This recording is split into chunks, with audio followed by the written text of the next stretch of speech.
dagdagan.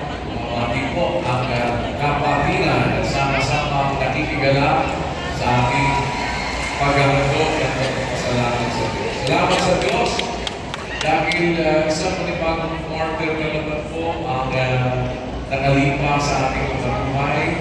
Nasa third quarter na po tayo na kasalukuyang taon.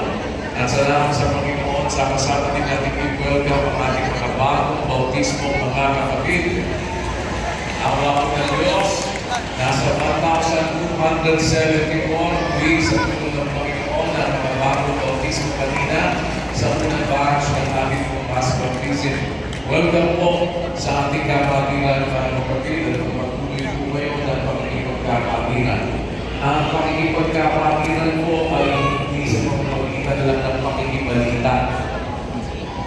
Ang pakikipagkapatiran po, hindi lang kayo pakikibalita, pakikipagkapatiran tayo. Ang pakikipagkapatiran, nakikipagkatipon. Kagaya po ng ating pagkakatipon ngayon, para tayo ay makapagpatuloy ng ating pagtitigilan ng mga